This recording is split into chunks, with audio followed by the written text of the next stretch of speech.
You can now talk. Okay, so the guy goes to a restaurant. Okay. Right? Yeah. He sits down, he orders food. He starts eating the food, and he's like, damn, this food is so good, right? The waiter comes over, he's like, sir, how's your food? And he's like, amazing. This is the best food I've ever had, right? So he's like, can you send out the chef? I want to give him a compliment, right? So the chef comes out, right? And he's like, the customer's like, God, sir, this is the best food I have ever eaten. And he's like, oh, thank you. Can I ask you something? It might be a trade secret. He's like, the chef's like, sure. This food is so good, you must have the best oven. Oh, I get it! And that is when people ask you, you're a great photographer. You must have a great camera.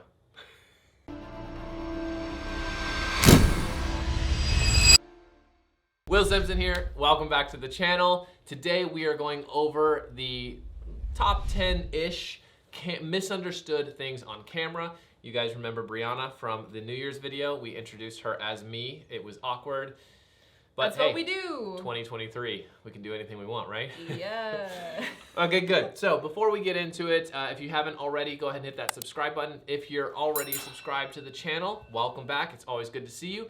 But let's get right into the first one. This is going to be a kind of a different video, kind of podcast style. So we're gonna discuss these and hopefully you learn some things and help make you a better photographer. I don't know. Oh, by the way, I got all these questions. I did a survey question in my Exploring Photography Facebook group. I will link it in the description if you guys want to join. So the first one that came up was where to buy presets. Well, duh, on my website. Obviously. Obviously. And if you wait to the end of the video, I will I'll give you something for staying tuned. But I think the main question here is why, when you buy presets, why the photos don't look like the examples. So you go online, you buy a preset, you slap it on your photo, and it looks completely different. Why is that? You're asking me. I am. You should know. This is a podcast. But now I feel like I'm gonna be wrong. Well, if you're wrong, then we Oh correct. god, it's like a pop quiz. Don't worry, I'll give you a minute. Oh god, I'm starting to sweat. She's overly dramatic. I am also that, yes. Exposure. Okay, so God, when you I don't know things. you know lots of things. Okay, so when you see a photo, let's just take for example Peter McKinnon's photos, and you look at his presets. His presets are always on epic photos. Pictures of Moraine Lake, pictures of him doing something cool on a four-wheeler. His buddy Maddie, you know, they're pictures, they're epic photos, and he slaps on these presets that he designed for these photos to give a specific style. So then you buy these presets, and your photo isn't of Moraine Lake, it's of maybe a city. Okay, they look still good, the style is there, but the photos are different. I always look at the presets as a starting point. You buy presets, you use a preset that you like the starting, and then you edit it from there to get what you like. So presets are not going to be one for one. You can't buy a preset that looks good in the winter and slap it on a photo. Because the elements are different. Because the elements are different. The lighting's different. The settings are different. Everything's going to be different. Actually, good point on that. Like if he was doing like a preset for like a lake or something, a lot of blues. A lot of blues. Blue is a very prominent color in that, and so obviously he makes a preset that, you know, It accentuates the blues. really focuses on the blues. Right. So then when you put it on something like a city where maybe the only blue thing is the sky and maybe not even that, if it's a cloudy day, or the walls, it ain't gonna look the same. Right. Or like if you have a preset, like in your preset packages, there's ones that are made for, I'm not gonna stop talking about that. No. It was just funny. I was like, plug. I was going for that. I That's why saw- they gave me the big bucks. Made me laugh. So anyways, good. And that's all we're gonna cover on presets because honestly, use presets to learn how to edit. That is the best way to start. That's a really good point. And when you develop a style that you like, save your preset, and that just saves you time. So that's all we're doing on presets. We're going on to the next thing now. Moving on. If you have questions, you can throw it in the comments, and I'll answer. I answer every single comment. Number 2, lighting. This is a big one. Okay, first, let's just define something really quick. Google. Google. Not sponsored, but could be sponsored. Google, hit us up. Love it. Okay, so photography. The art or practice of taking and processing photographs. Ooh, deep. Actually means nothing to me. So basically, it's taking an image and securing that image on a digital or film format. Pretty simple, right? Taking a scene and capturing that scene. But what is it capturing? What are you actually capturing? Well, let's take an example. If you take a picture of the night, what do you see? The darkness. Right, but the endless only void. thing that shows is The light. right. So, here, an example. You see Briana.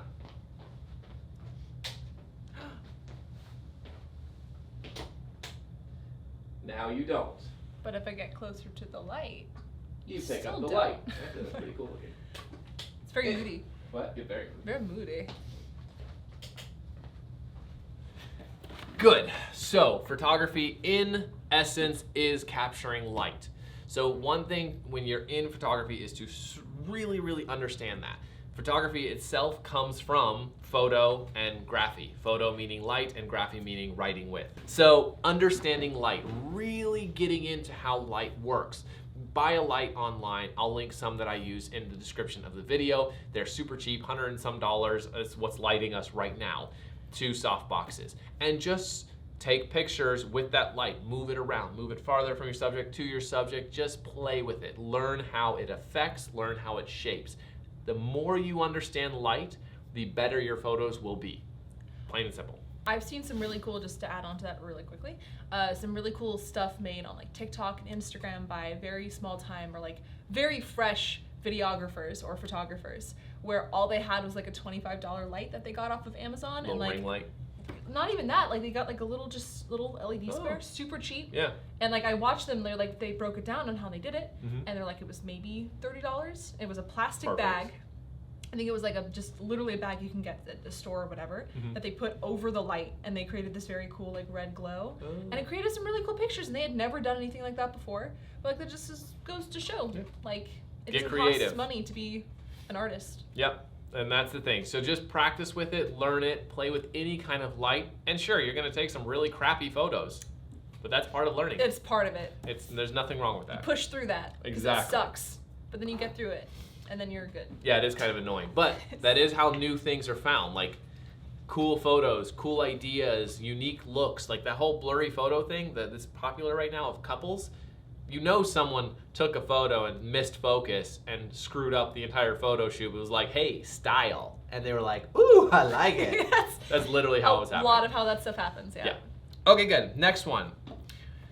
And this one is probably one of the most popular questions. What kind of camera and does the camera make the photographer? And this leads back to the original joke in the beginning. So a chef bakes this amazing meal, serves it, and the guy says, hey, you must have a really nice oven. It's not the oven, it's the chef. So when someone says, hey, you take really good photos, what kind of camera you have, it's kind of the wrong thing. You know, you've had experience, you've had practice, you've done all of these things to become a good photographer and take photos. The camera means nothing. Sure, better equipment can take better quality photos, but the image as a whole, the image itself, is all up to you. Yeah, it's like no matter how many fancy pots and pans and cool forks that you buy, the food will taste relatively the same, unless you get the skills. Right.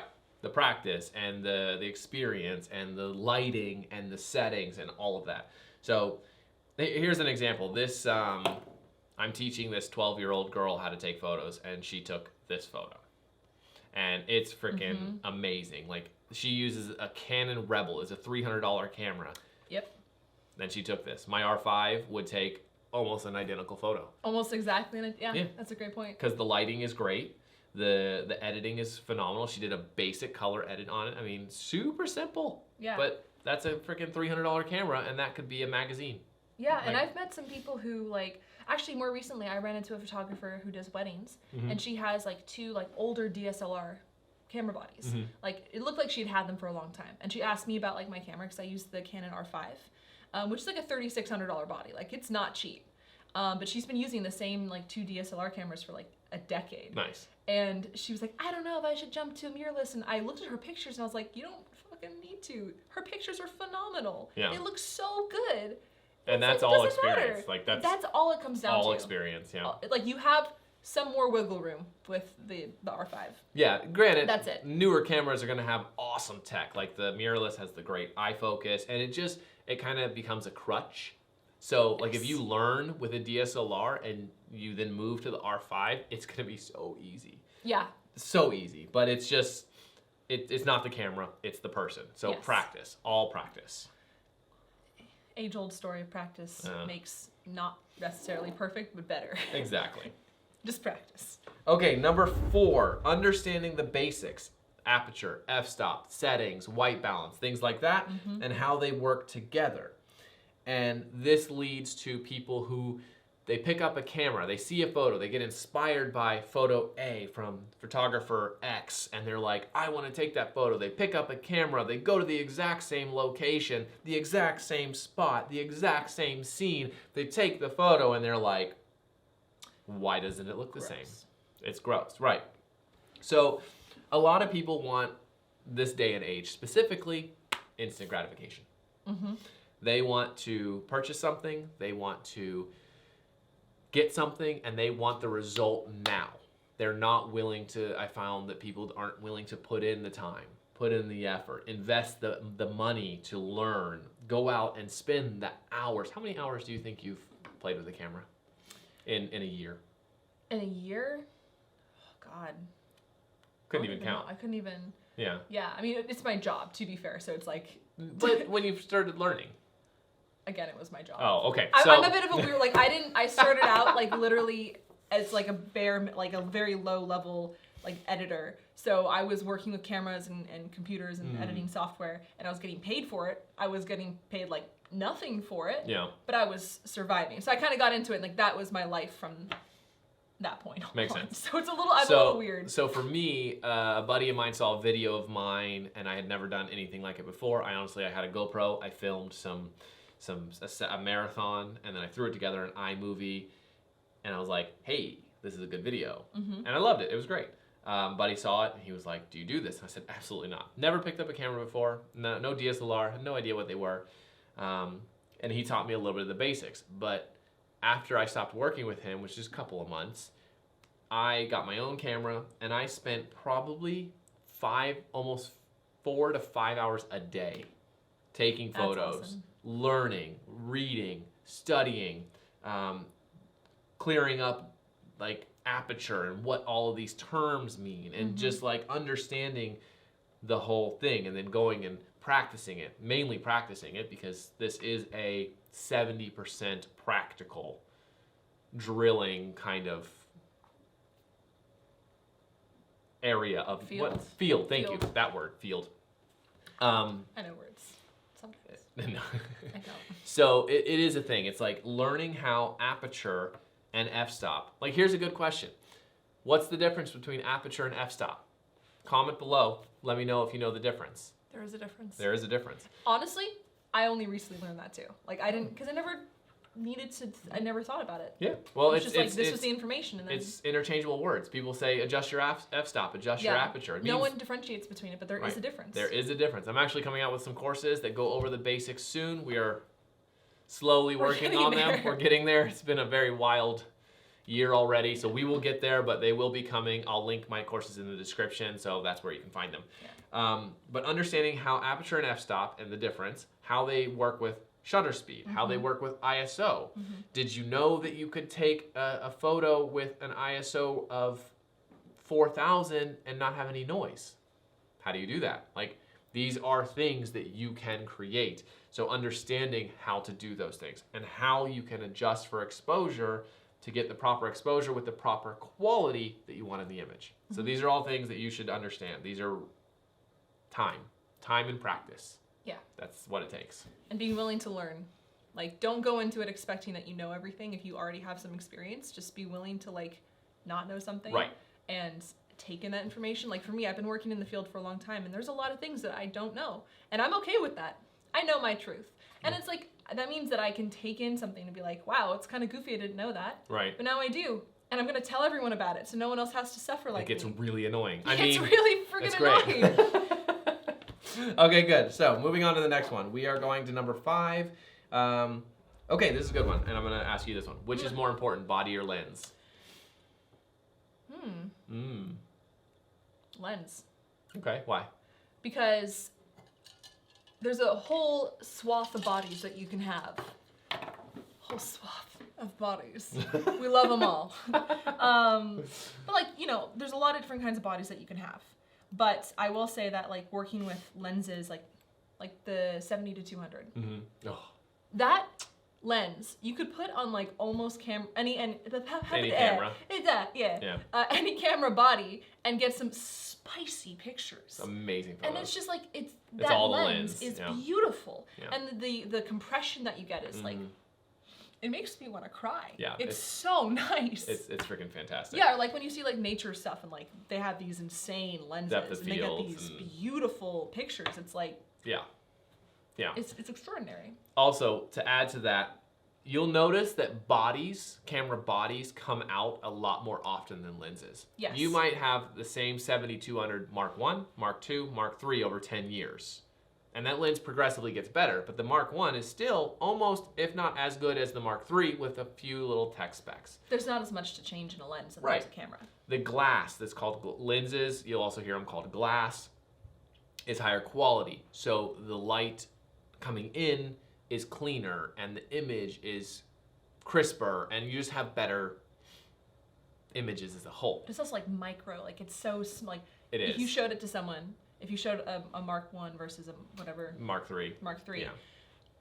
they would not know. Probably not. We would probably notice Maybe. after some examination. Like you would take like a Yeah. but even then it's like It's still close. Probably not even. My EF Mark 2 7200 compared to my RF Mark 1 7200 was like no difference. no difference. It was so the same. It's microscopic. And then the only improvements you get with regards to image quality from the bodies are the sensor, tech specs, things like that. But generally your body, you're going to get more autofocus or quality adjustments or picture profiles, which if you're shooting raw, make no difference, things like that. So get a good body, yes. But if you have, let's say you have $5,000 or $2,000 or whatever, spend a little bit more on a lens because your lens will go with you through different bodies as you upgrade your bodies. That Yeah. lens will stay the same.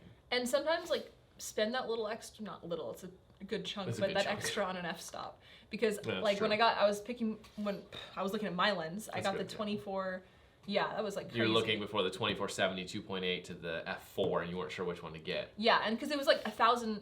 About $1,000. It was yeah. about It was $1,000 like $900 difference. for the f4 and then it was like $2,000 for the f2.8. Yeah, and I was like, who needs that? Yeah. And then I realized I need that. I need that. And if I hadn't gotten the 2.8, I would be kicking myself in the booty right now. Yeah. Because it is so nice to have that. And like now I want a 1. What is it? 1.2? 1.2. Oh, it's disgusting. Yes, But it's it- another lenses. $1,000. And you're like, Lenses are a whole thing. it's a whole freaking thing. Whole thing. All right, so the next question is what is the best of anything? So general perfection. Like, okay, so you go to a scene. I'm going to take a picture of a landscape. These are the settings I use. I'm going to take a picture in the studio. These are the settings I use. This doesn't exist. Sorry to say. And to elaborate a little bit of that, every scene is going to be different. A basic understanding of your settings will allow you to set and adjust for the scene. There is no use blah setting for blah scene. Yeah, you could say, okay, I'm gonna go out on a sunny day. I'm gonna use an ISO 100, shutter speed of 1/1000, and an f4. Sure, you can say that. And that's a good starting point. This is simple as that. Yeah, it just depends on the scene, depends on what you're doing. Or like if you're doing in studio work, if your model has like more skin problems, then maybe your previous light setups that you had. Accentuate, maybe they have a lot of I'm just acne. talking about lighting, but like Yeah. you have to think with that, like it changes, which means basic understanding is just like the key element. Because if you know what you're using, you can adapt to any situation. Right. Yeah, so if you have a model in studio and she has a bunch of acne and you have a light hitting her from the side, It's gonna look so bad. you're gonna have a lot of shadow on those bumps and they're gonna really accentuate. But you move that light to the front and now all of those acne spots are filled in, so now she looks like she has less acne. So there's ways to work this. And again, coming down to understanding the basics of settings, lighting, setup, things like that. Okay, good. Next one, we are moving on. Number 7, underexposed, using the camera meter. On your camera, you have probably noticed like a circle and then dots on the side, and maybe they have like 1, 2, 3, -1, -2, -3, little arrows. This is your exposure meter. The center of that meter is what considered properly exposed. I think to the left, the negatives is going to be underexposed, and to the right, or the positives, is going to be overexposed. The ones, or the bigger dots, are by stops. And this gets into a lot of stuff. So a stop is a halving or doubling of light. When you lower a stop, you lower the light by half. You raise a stop, you raise, again, I'm gonna create courses on this, so don't worry about this too much if you don't fully understand it. It's just adjusting how bright or dark an image is. So the question is that accurate? Well, is it? Sort of. The meter? It sort of is. The meter, like what it uses, like it's the sensor basically looking at the scene and being like, that's really bright, that's really dark, and then kind of averaging. There's ways to set it to like tell it where to sample from, but I think how I have mine set is just sampling from the whole image, right? Like I think so. Yeah. Whatever. Point is, it generally takes from different elements of the picture, which means if you have a super overexposed sky and a very dark, shady area or whatever, it is going to lie to you, because it's taking information from the very, very bright and the dark, and it might say that it's perfectly exposed, it might say that it's like one stop above perfect exposure, whatever, and then you take the picture and you're like, why is my subject black? Right. And I've done that a number of times where I'm like, this is great, it's saying do it, and I do it, and then I hate myself because like I didn't actually, think like, oh. Think with it, yeah. Because the thing is, people are just still smarter than computers. Always. They always will be. No matter how much AI comes out, we're still smarter. Because they're just taking from us. Yeah, exactly. They're sampling from our data. So we created the data. We're They're the just, OGs. Exactly. So, but yeah. Right. So this really only comes into effect when you're using auto modes. Auto, aperture priority, TV, shutter priority, things like that. Because the camera is going to be adjusting that exposure. Now, if you're using manual, you're adjusting for what you see. So let's say in her example, you have a bright sky and you have a subject. You want to expose for the subject, you're going to lower the exposure. Brighten it up. Mm-hmm. Obviously, the sky is going to blow out, but what's the most important piece of data there? It ain't the sky. Right, the subject is. If you want the sky exposed with the person exposed, what are you going to need? 2 pictures. Lighting. Lighting! What photography is all about. Sorry, my brain was like, you can combine pictures. That's what my brain Which you can do. Which you can. I was like, I need to say that. But it's so much more difficult. It is so much more difficult. Getting a flash or something to light your subject. You expose for the sky, you use the light to expose the person because it's going to be dark. Mm-hmm. So that meter is good as a place to start. Mm-hmm. If you look at the meter and it says it's super dark, but you're looking at the screen and your subject is exposed, you're good. If you're trying to expose for the sky and you want a silhouette of the person and it's saying that the sky it's super overexposed, but you look at the sky and it's perfectly exposed, then that's fine. Use your brain. Right. You're smarter than your camera. So just use your ability to observe and adjust as needed. Mm-hmm. Simple as that. Okay, good. Number 8. I like this question. What is the best blank? Me. Okay, everyone hire her to do all of your work for you. Mm-hmm. I'll link her in the description below. So this is a general question. So what's the best camera? What's the best lens? What's the best setting? What's the best blah? What's the best blah? Insert anything tech or settings or anything in that spot. It is an unanswerable question. Because again, it depends on So many things. Yeah. I mean, So many you things. could even make it super simple. What's the best camera brand? This is I get this question all the time. Should I buy Sony, Canon, Nikon, Fuji, what's the really one? Line? Lumix? No, Oh. the really high one. People are going to make fun of me for Red? that. No, not red. Sorry, I know Camera, videography. Picture. Sorry, go into videography. Oh. Okay, wait, hold on, we got this. So it's Canon, Nikon, Sony. No, it's the really expensive cameras. No, I know, I'm just Really going through expensive them.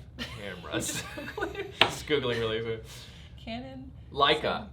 I've never heard of that. Oh, God. Well, here's a $10,000 one. That's why I've never heard of it. And look what it looks like. Okay. And then Hasselblad is another one, $33,000. Hasselblad. Anyways, so what is the best camera? Camera of my people. What? Right, the camera of my people. Hasselblad. She's German. I'm German. Okay, good. So Hello. it's not. It has. Obviously, you would think Hasselblad is the best because they're $33,000, or Leica's the best because it's a point and shoot for $10K. Like, really? You're the worst. I haven't unmuted my phone for like 2 months, and last night I was like, this is a good time to unmute my phone. Where was I? Oh yeah. Hasselblad. So you might think that Hasselblad is the best because it's $33,000, or Leica is the best because it's a point and shoot for $10,000. And yes, their tech is really good and their image quality is really good, but would you be able to do anything different with it to a Canon Rebel for $300? Like, you need to get what works for you. Like, for example, the Red, the cinema camera. Yes. If we got one of those, could we do anything with it? You could. I probably Maybe. couldn't. God, it would take me a minute though. There's so much more into that. So much more. It's so over what we need. Yeah. My buddy who does film and does commercials, like big time commercials, he has A red Komodo or something. something. He has some ridiculous camera, but it's what he needs. It makes sense. Yeah, it makes sense. If you're taking photos for your family vacations and you get a Red, people are gonna look at you like you're. First of all, I don't think you can. It's photo camera. If you get a Hasselblad, Hasselblad. it's not gonna really do much, but You can be fancy. yeah, you can No be one's gonna fancy. stop can be- you, but- I remember I went to a wedding one time, and a friend of mine, I had my R5 because I was videoing it, but I was also in the wedding, and I had the R5 sitting in my seat because I had to walk down the aisle, go get it. Go get the- Yeah, that's right. great. So I remember a buddy of mine. He's like, "Who came to a wedding as a guest and with a flex of an R5?" Dab on the hairs. I'm a guest at a wedding, bringing my 1, 2, R5 3. to take photos. Bam. Yeah, There's the thumbnail. yeah. So, oh God. So, actually though. Anyways, so what's the best blah? Well, figure out what you want to do, figure out what works for you, figure out the price range you want, go from there. Yeah. You can make anything work. I saw this guy who was taking pictures of owls at a park. Really random. He had Who? this. Who? I don't know. Who? Who? One of us is an owl. Who? Shit. I can't cuss on YouTube anymore. Okay, so You cussed twice already. yeah, one under my breath though. Yeah. Anyways, so he was like taking pictures of an owl, and I don't even know what kind of camera. It was like a Canon, but it was an old Canon, and he had like just this like internal zoom lens that I don't even know how much money it. It was a bridge camera. Sure. You couldn't take the lens off? No, I think you could, Oh. but the lens itself was like, it could zoom, it had a pretty wide zoom range, and it looked great. Yeah, it was a little like kit lens kind of thing, and he said he had it for a long time, and it looked fantastic. And that was great for what he was doing, and he could probably sell those pictures.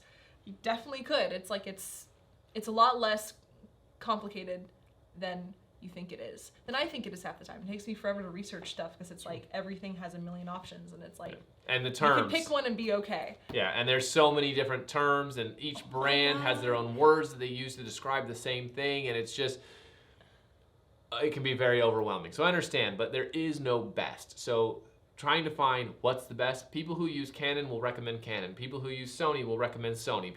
You get to where I'm going with this. They're all gonna work. They're all gonna do great. Mm-hmm. So stop making that a stop for you to start. Hey. Oh, That's that a was shirt. good. So the next one, number 9-ish or whatever, is megapixels. So megapixels is a very long and complicated word that confuses a lot of people. So people are like, ooh, the new iPhone has 12 megapixels. That must mean it has a way better camera than the current 8 megapixels. Or, oh, sweet, this camera has 32 megapixels where my camera has 24. I can take better pictures with that. Yes and no. Let's keep it super simple. First, what is a megapixel? Well, if we define it online, a megapixel is used to measure the amount of detail in images made by a digital camera, computer screen, etc. So essentially, a megapixel is 1 million pixels. Megapixel. Mega 1 million, pixel, unit of color. Okay. Cameras have sensors in them. Your iPhone has a sensor in it. The camera has a sensor in it. Sensor sizes vary. An iPhone sensor, well, it's small. A camera sensor, it's a little bit bigger, maybe an inch around that. So let's say I have an iPhone. I'll ask you this. Oh, lovely. I have an iPhone.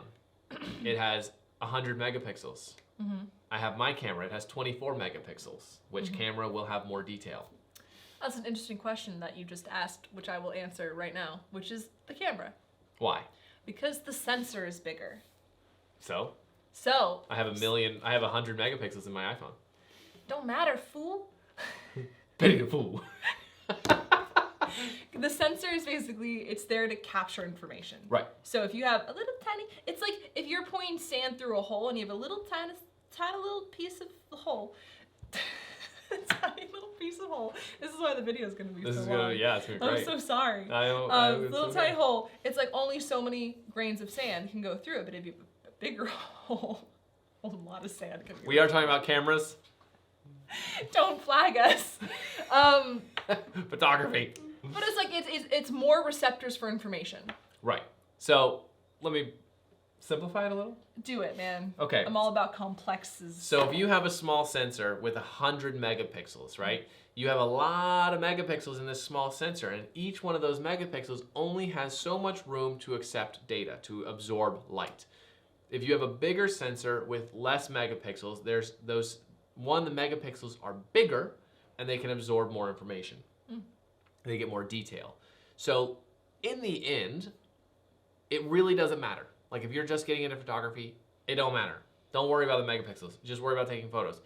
Basically, the only reason this really matters is if you're gonna blow your photos up super big.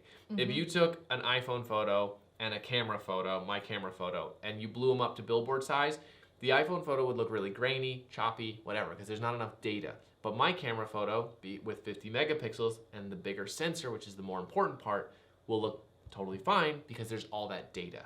So without getting in too technical with it, don't worry about megapixels yet. That's it. Run the credits. Roll credits. Okay, good. Roll. And last but not least, we are going to cover a bit on composition. Oh, yeah. Everyone's like, well, how do I make a good photo? Well, compose it. Well, how do I compose it well? I don't know, just make it look good. Oh, God. But actually, though, it's literally that simple, right? So take a photo. Few simple rules that can be broken.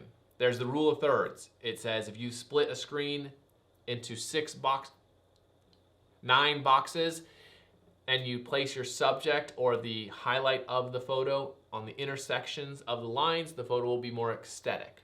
That is the simplest rule to follow. It's called the rule of thirds.